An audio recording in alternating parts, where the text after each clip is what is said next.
Sino ang Battle of the Year at MC of the Year ng 2024 at reaksyon ng mga MCs sa sinabi ni Phoebus na wala ng PSP? So tara!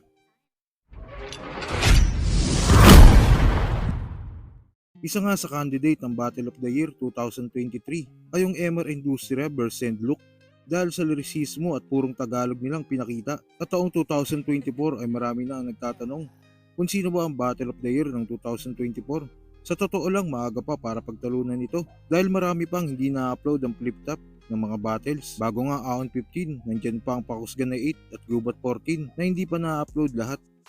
Pero kung tatanungin mo ako ngayon, meron akong 5 na posible maging Battle of the Year ng 2024. Una, M-Site vs MR, Slack 1 vs Rapian, Shea vs Six Threat, Mot vs Six Threat at EJ Power vs GL. Sa mga nakapanood ng Ahon 15 Day 1 at Day 2, sino ang tingin niyong posible maging Battle of the Year ng 2024? At MC of the Year ng 2024, pwedeng Jonas. Dahil sa lahat ng laban ni Jonas ng 2024 ay lahat ay napanalo niya. Pero ayon nga kay Sinyo, iba yung dedikasyon ni Poison 13 ngayong taon. Pero kung sa kasalukuyang taon, Poison 13, yung dedication na nila ni Poison 13 sa rap battle ngayong taon. At sa mga nakaraang pa, wala makakatumbas. Yes, sir! Sa post nga ni Poison 13, nagkaroon siya ng 11 battles ng 2024. Dito din niya nakuha ang kampiyonato ng Blackout Rap Battle.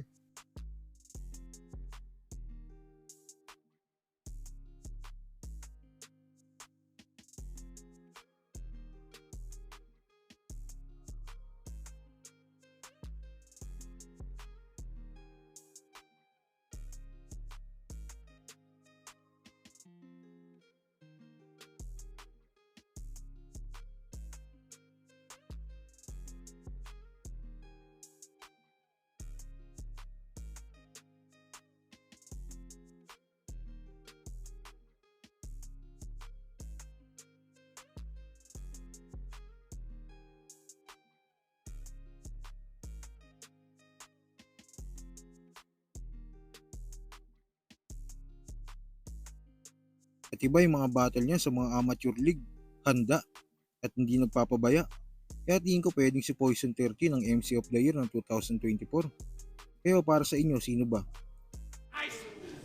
Ice Rocks, wag mong sabihin nagigising ka pa niyan. Ice Box, isisilid siya ay giniling na naman.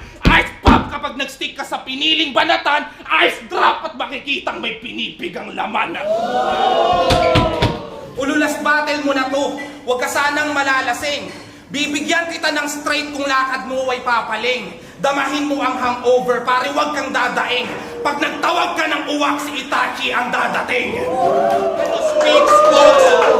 Speak, spokes, spoken. Pagka free throw, ballin. Ibang klaseng shooting to, hindi to ring, board, molten. Asintado sa puso, talagang break, broken. Di niya namalayang shot at pagka-click, post, stolen.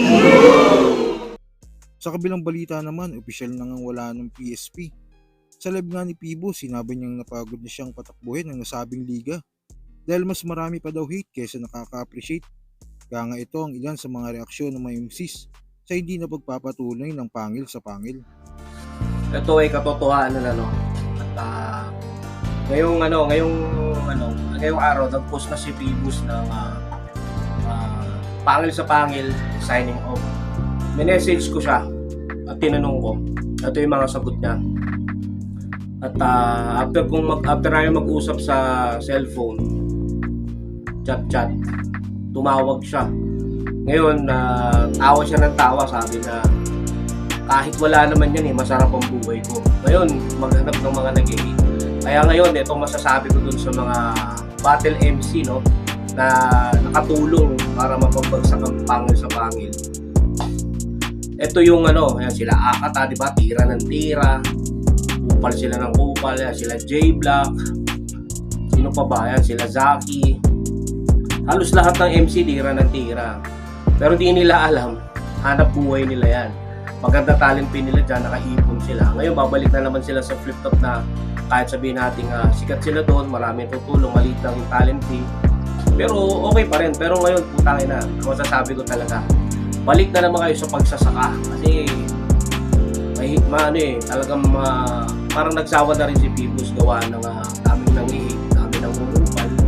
Actually para sa akin lang itong isang taon na nagdaan, lumakas talaga din yung flip top dahil sa PSP kasi nagkaroon sila ng kompetensya para sa akin lang. Kasi tumaas din ang mga talent fee doon. Balita ko, sabi sa akin ni Shernan, yung nagkita kami sa Muntinlupa. Kaya parang nauga din si Anigma. Kaya nagtaasan ng mga talent fee. Tapos kumbaga mawawala ng kakompetensya ang flip top ngayon. Kaya I think pwede siyang humina ulit. Kasi wala na siyang wala na siyang makakalaban Focus na lang ulit sa papuri, parang ganon. Minsan kasi ang negosyo kailangan talaga ng kakompetensya para maging malakas Ngayon, utang ina, yung mga rap artist na mga top mall na tira na tira ngayon, ano kayo ngayon, di ba? Ang ina, gutom kayo ngayon. Yung mga bumatel, ako di ko tinira ang PSP kahit kailan, putang ina. Kaya ngayon, dagdag stress kay Pibus yun na pagtira ng mga artist, di ba? Binibigyan mo na ng trabaho, inuumpal ka pa. Kaya yung mga haters dyan, nabuuan para tirahin ng PSP. Ngayon, kung kinangina ninyo, wala na kayo. Aasa na naman kayo sa mga magulang nyo. Kaya masasabi ko lang, kinangina nyo. Ang mga umaasa lang sa rap battle, puta, balik kayo asa sa magulang. Durug kayo ngayon. Kaya yung mga nangihik pati, wala na kayong aasahan ng mga battle sa PSP na yung mga dream match nyo. Wala na yun. Salamat sa'yo sa pagkakataon na pinasala mo ako sa PSP. Isang utang na loob din yun para sa akin. At makita tayo, may miss na naman kita ulit. Hindi naman to about sa pera, dun sa pagiging tulong mo sa akin. Malaking tulong yun. At hanggang ngayon ay tinatamasa ko yun. At hanggang ngayon, marami pa rin naniniwala sa akin. Kaya saludo pa rin sa'yo, Boss P. Pagpalain ka pa rin ng Panginoon, napakabuti mong tao. At higit sa lahat, marami ka pa rin natulungan kahit papano. Yung iba naman, maraming nakabalik. Ngayon ay babalik na ulit sila sa simpleng buhay nila. Kaya Boss P, salamat sa'yo Ingat ka lang lagi. 100% guys, wala na pong pangil sa pangil. Hindi, ito man kung i-broadcast ko pero nakausap ko talaga si Boss P kung na-record ko sana. Pero kung ibabalik nila bigla tayong na-prank, pero okay lang. Pero masasabi ko 100% tinanong ko talaga si Boss P. Nakausap ko siya ngayong umaga na to. Wala ng PSP at nakapost na rin ng mga conversation namin. Kaya ingat mga kapatid, salamat sa inyo. God bless. Abangan nyo na lang tayo sa mga iba pa.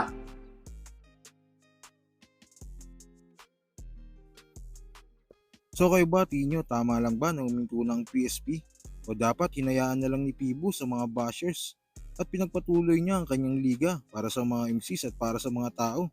Kung ano man sa loobin mo, comment mo lang sa baba na mapag-usapan natin yan. So yun lang. God bless.